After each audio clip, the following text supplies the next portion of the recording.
Bonjour et bienvenue pour cette nouvelle vidéo créative. Alors aujourd'hui une vidéo très simple, je ne saurais pas vous dire comment on peut la représenter. Ce sont des bijoux mais ce n'est pas de la polymère.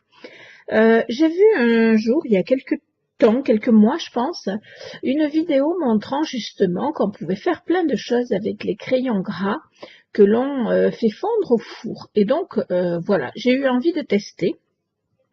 Et j'avais acheté des crayons gras, mais ça fait un moment que je les ai achetés, puis je n'avais jamais eu l'occasion d'essayer cette technique parce que on a toujours tellement de choses à faire, de choses à penser, voilà. Donc, eh ben, aujourd'hui, je l'ai testé et je dois vous avouer que je ne suis vraiment pas déçue de ces réalisations.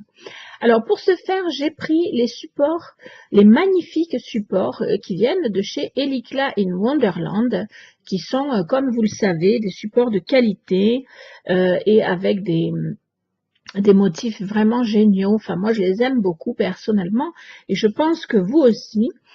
Et donc, eh bien, tout simplement, j'ai pris mes crayons gras, j'ai choisi les couleurs que je voulais mettre, et puis j'ai fait un petit peu au pif comme ça, hein, juste selon l'inspiration du moment. Donc, je les ai cassés un petit peu et mis dans mes supports. Alors, en essayant de ne pas en mettre ni trop peu, parce que trop peu, ça ferait des dénivelés qui seraient pas beaux, mais trop, ça risquerait de déborder. Alors, il vaut mieux peut-être trop que trop peu, parce que si ça déborde, eh bien après, avec le petit cutter, on peut arranger les côtés, il n'y a pas de souci, ce ne sont que des crayons, donc même une fois fondu, ça reste très facile à gratter si jamais ça a débordé. Voilà. Mais bon, on arrive quand même à trouver la quantité qui est nécessaire. Alors pour le premier support, j'ai choisi de faire les couleurs séparément. Donc j'ai fait un genre de petit dessin aléatoire que je n'avais pas idée de ce que ça pourrait rendre. Et puis pour le second, j'ai cassé quelques crayons de quelques couleurs différentes en essayant de faire en sorte que ça se mélange bien, puis je les ai mélangés et j'ai mis dans mon support. Et comme il m'en restait, j'ai pris un troisième support que voilà, que j'ai choisi à cause de son tour qui fait un petit peu tableau, je trouve.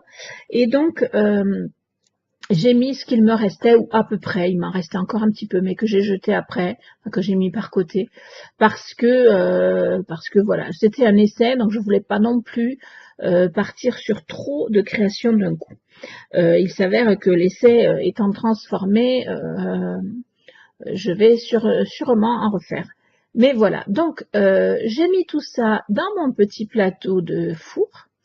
J'ai allumé mon four comme je fais habituellement pour la polymère. J'ai mis, puisque c'est un four qui fait 15 minutes, avec une minuterie, mais qui fait 15 minutes. C'est-à-dire que si on veut mettre plus de 15 minutes, il faut retourner la minuterie. Voilà, c'est un petit four comme ça. Donc j'ai mis 15 minutes au départ et puis en fait au bout de 5 minutes je me suis aperçue que c'était déjà prêt, donc j'ai éteint mon four, j'ai attendu que ça refroidisse et voilà le résultat tel que. Donc ça ne brille pas forcément parce que c'est du crayon gras, mais c'est voilà, il n'y a pas d'effet particulier. Par contre c'est déjà très très joli comme ça. Et comme vous me connaissez, je vais y mettre de la résine dessus pour donner justement la profondeur et la brillance que ça mérite. Mais regardez déjà le résultat, c'est franchement magnifique. C'est quelque chose, c'est une technique qu'on peut faire facilement avec des enfants parce que c'est vraiment pas compliqué. Et je pense qu'on peut le faire pour des choses plus voilà, il me vient une idée, donc je vais pas en dire davantage, mais pour des choses différentes, quoi. On peut en faire pour pas mal de choses. Mais là, il m'est venu une idée, je pense que je la mettrai en œuvre dans pas trop longtemps pour vous montrer ce qu'il en est. Voilà. En tout cas, le résultat me plaît déjà beaucoup comme ça. Et sur le carré, sur le support carré, comme vous le voyez, il y a beaucoup de clair. Et ça me faisait penser un petit peu à un paysage. Du coup, vous me connaissez. Je n'ai pas pu résister au plaisir de sortir un tampon oiseau, des oiseaux qui volent. Vous savez, ces oiseaux que je mets souvent sur mes cartes dans la lune. et je les mets, alors bien sûr je mets pas tout le tampon parce que mon tampon est plus gros que le support, mais je les mets donc avec la Stazone, qui est une encre qui tient bien en toutes circonstances.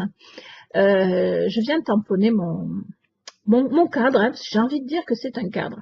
Et voilà le résultat. Regardez comme c'est beau. Moi, personnellement, ça me plaît énormément. Donc là-dessus, eh bien, je vais y mettre la résine et je vous retrouve tout de suite.